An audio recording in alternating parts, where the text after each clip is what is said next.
Bom, então nessa aula de hoje vamos resolver os exercícios sobre receptores elétricos que estão nas páginas 30 e 31 do livro 11. Esta é uma aula de física para o terceiro ano do ensino médio. Nós vamos iniciar com uma pequena revisão e fazendo aqui uma analogia entre as transformações de energia que ocorrem em uma roda d'água e com um ventilador também. Então, no caso da roda d'água, a gente observa nessa imagem que existe algum mecanismo que eleva a água, e aí a gente chama esse mecanismo de elevador de potencial, porque o potencial gravitacional da água vai subindo à medida em que ela vai ficando mais alta. E aí, essa água tem uma energia potencial gravitacional quando está lá em cima, e à medida em que vai caindo, vai transformando essa energia potencial gravitacional em energia térmica, energia sonora e energia cinética principalmente. Então, o processo aqui da roda d'água vai funcionar devido à energia cinética, que vai movimentar a roda d'água. Mas acaba que uma parte dessa energia vai se dissipar em ruído e em calor. No caso do nosso ventilador, nós também precisamos de um elevador de potencial, né? No caso aqui, para as cargas elétricas. Então, quem vai fazer esse papel, no nosso caso aqui, é aquela tomada, né? Que é o nosso gerador. Então, os geradores fazem a elevação do potencial. E aí, as cargas então podem começar a fluir, né? Na corrente elétrica. E à medida em que elas vão ali se movimentando, uma parte da energia potencial elétrica é convertida em cinética, fazendo com que o ventilador se movimente, mas nós também temos uma parte da energia dissipada em energia sonora e térmica, né, nesse nosso exemplo, de forma que o gerador eleva o potencial e os receptores fazem esse potencial ir diminuindo, uma vez que a energia potencial vai sendo transformada em outros tipos de energia. Então, tanto na mecânica quanto na eletricidade, o processo é o mesmo, né? Só que as energias potenciais aí é que são diferentes. No caso da roda d'água, nós tínhamos a energia potencial gravitacional e no caso do ventilador, era a energia potencial elétrica. Agora vamos revisar aqui esse quadro que compara os resistores, geradores e receptores. Logo no alto, a gente vê o gráfico que caracteriza cada um. No caso, são gráficos de DDP em função de corrente elétrica. E o mais importante da gente entender sobre esses dispositivos é qual é o significado de DDP para cada um. Então, quando a gente fala da DDP do resistor, nós estamos falando da DDP dissipada, ou seja, a quantidade de volts que foi transformada em energia térmica, porque é essa a função do resistor. Né? A função do resistor é transformar energia elétrica em energia térmica. Então a DDP é para isso, né? É para dissipar energia. No caso dos geradores, a função dele é fornecer energia para o circuito. Então, quando nós falamos da DDP do gerador, nós estamos falando daquela quantidade de volts que efetivamente foi fornecida ao circuito. E quando falamos de receptores, nós temos que lembrar que a função deles é transformar energia elétrica em outros tipos, né? Em vários outros tipos de energia. Portanto, quando falamos em DDP do receptor, estamos falando daquela quantidade de volts que efetivamente foi consumida no circuito. Então, para calcular a DDP do resistor, nós utilizamos a primeira lei de Ohm, né? Que a DDP corresponde ao valor da resistência vezes a corrente elétrica. Já para o gerador, a energia que ele fornece ao circuito será o valor nominal dele, descontando as perdas no aquecimento interno. Por isso, nós calculamos fazendo o Ezinho, que é o valor nominal, também conhecido como força eletromotriz, e descontando ali o R vezes o I, que é a DDP dissipada pela resistência interna dele. E o receptor, o gasto dele, né, aquilo que ele consome no circuito, também vai ser dividido em duas partes. Então, uma parte é o consumo útil, então quantos volts ele vai consumir efetivamente cumprindo a função dele, mas como também tem uma parte da energia que é dissipada, também a quantidade de volts que é gasta nessa dissipação, né, que é o R vezes o I ali. Então, somando esses consumos, nós temos o consumo total no receptor. Para calcular as potências, nós vamos lembrar que potência elétrica é o valor da corrente vezes a DDP, e aí para os resistores, substituindo a lei de Ohm na definição de potência elétrica, nós vimos que nós temos duas maneiras de calcular, que estão mostradas ali no primeiro quadrinho. Resistência vezes corrente ao quadrado ou DDP ao quadrado dividido por resistência. E nos geradores e nos receptores, a gente vai utilizar a própria definição mesmo de potência. Então, a potência útil será a DDP útil vezes a corrente, a potência total é a DDP total vezes a corrente, e a dissipada, a mesma forma que nós calculamos nos resistores. O que é importante a gente notar de diferença entre os geradores e os receptores é o rendimento, né? O cálculo do rendimento. Porque o rendimento sempre vai ser calculado com uma certa quantidade de energia útil dividido pelo total de energia que foi gasto ali. No caso do gerador, o total de energia que ele tem para fornecer é dado pelo valor nominal, mas a quantidade útil fornecida ao circuito é a que a gente chama de DDP, né? O U ali nas nossas equações. Então, para calcular o rendimento do gerador, a gente vai dividir esse U, que é o efetivamente fornecido, pelo total, que é o valor nominal. E no receptor, para calcular o rendimento, a gente vai lembrar que a letra I é que representa a quantidade de energia consumida no trabalho útil. E a quantidade total consumida é que é o U, né? O U do receptor.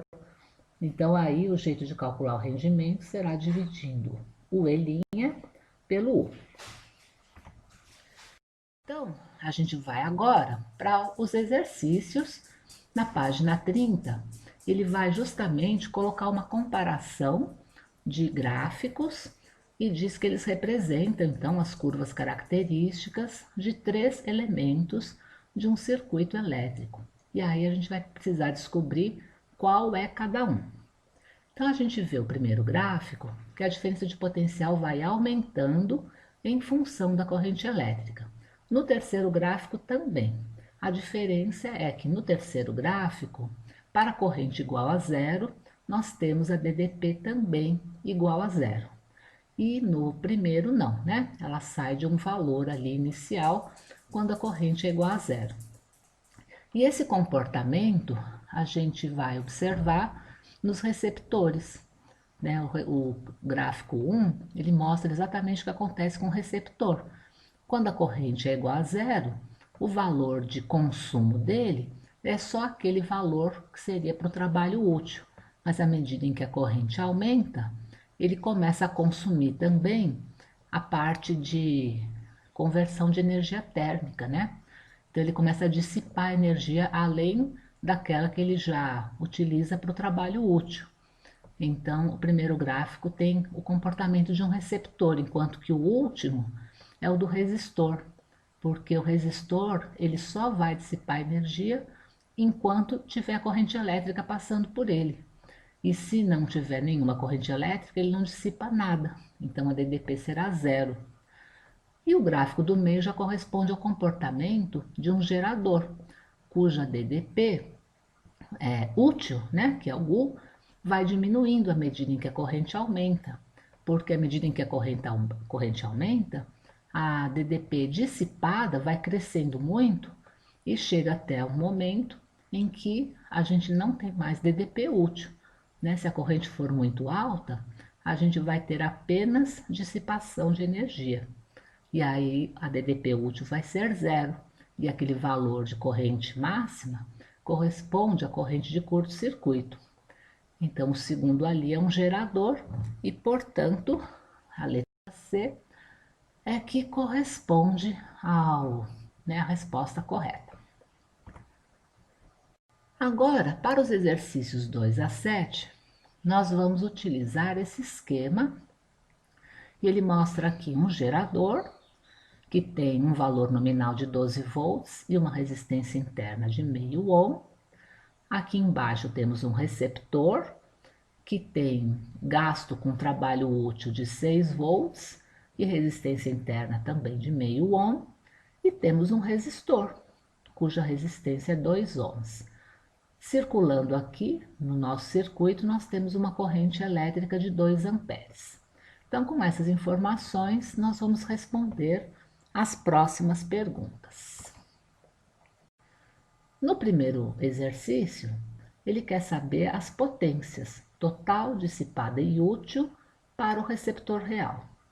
Então, no nosso receptor, a gente tem ali aquelas informações e para poder calcular a potência total, nós vamos utilizar o valor do que seria a DDP total dele, né? Que seria o gasto dele com o trabalho útil mais o valor dissipado da energia. Então, por isso eu coloquei ali aquela equação do receptor que permite calcular a DDP total consumida por ele, né? Então, essa é a primeira coisa que a gente vai precisar fazer. Depois, uma vez tendo isso, a gente vai poder calcular a potência total, a dissipada, que a gente vai utilizar o valor da resistência interna dele para calcular, e a útil, que a gente vai poder utilizar o valor do E' para calcular. Então, inicialmente, a gente precisa calcular o valor da DDP total, e aí nós vamos utilizar a equação do receptor, somando o valor de consumo nominal dele com o valor de consumo com a dissipação, e fazendo esse cálculo, nós chegamos que ele vai ter um consumo total ali de 7 volts. E aí, aplicando então esse valor na expressão da potência total, nós vamos chegar que a potência total desse nosso receptor é 14 watts. Ou seja, ele consome, né, tanto com energia térmica quanto com o trabalho útil, essa quantidade de watts, essa quantidade de joules a cada segundo. E com o trabalho que seria útil, nós temos ali embaixo que o consumo, né, a potência dele útil é 12 watts. E com a dissipação, vemos ali no meio que o consumo é de 2 watts. Então, somando os 12 watts do trabalho útil com a dissipação de 2 watts, é que nós temos aquele consumo total de 14 watts. Agora, os próximos exercícios, ele pede que nós tracemos o gráfico, né, do nosso receptor, a DDP que ele consome em função da corrente, e também pede que a gente explique o que significa o ponto em que a reta corta o eixo vertical. O nosso gráfico vai ficar como está mostrando aqui. Nós temos para o valor de corrente elétrica zero, o consumo dele é apenas com o trabalho útil. Então, é aquele valor, né, do E', né, os 6 volts ali. À medida em que a corrente vai aumentando, o consumo dele vai aumentando, porque aí começa a haver também consumo com dissipação de energia, né? E quando nós temos o valor de 2 amperes para a corrente, nós já calculamos no exercício 2 que o consumo dele vai ser de 7 volts. Então, os 6 que ele já tem para fazer o trabalho útil e mais ainda 1 volt ali de dissipação de energia, né? Consumo com aquecimento. E o que significa o ponto em que a reta corta o eixo vertical? é o valor, né, que seria o valor nominal dele, ou seja, a DDP que ele consome no trabalho útil. Então, essa DDP consumida no trabalho útil também tem o nome de força contra-eletromotriz. Agora, no exercício 5, nós vamos completar aqui esse quadro, né, calculando para cada um dos dispositivos a DDP nos terminais deles. Quando fala nos terminais, nós queremos considerar do início ao fim do nosso dispositivo, ou seja, temos que considerar o valor da resistência interna dele, né, juntamente ali com a diferença de potencial nominal. Então, no nosso gerador, a gente sabe que a DDP do nosso gerador, que é o U, né, o U do nosso gerador, é sempre o valor efetivamente fornecido ao circuito. Então, a gente vai precisar descontar do valor total aquilo que ele perde como aquecimento, porque o valor resultante vai ser aquilo que ele vai fornecer ao circuito. O resistor, a gente utiliza a primeira lei de Ohm e calcula a quantidade de energia por unidade de carga, né, a DDP, que ele vai dissipar. Então, a primeira lei de Ohm permite que a gente calcule isso. E para o receptor, a gente vai lembrar que o U corresponde ao total de energia que ele consome. E ele consome energia no trabalho útil e também na dissipação. Então, a gente vai somar, né, os dois valores ali para poder calcular a DDP consumida total no receptor. E em seguida, a gente vai calcular a potência de cada um ali. Então, nós vemos aqui que o nosso gerador forneceu para o circuito 11 volts, né, 12 do valor nominal menos 1 volt que ele dissipou com o aquecimento interno. O nosso resistor, cuja função era efetivamente aquecimento, então teve como DDP dada ali pela primeira lei de Ohm 4 volts. E o nosso receptor, conforme nós calculamos no exercício 2, consome 7 volts, né? 6 de trabalho útil, 1 com energia dissipada.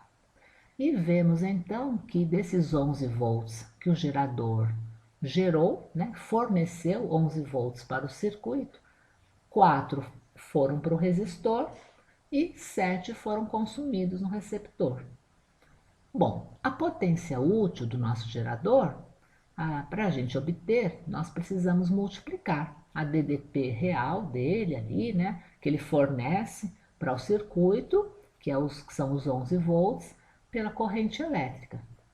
E fazendo isso, nós chegamos a uma potência útil do gerador igual a 22 watts.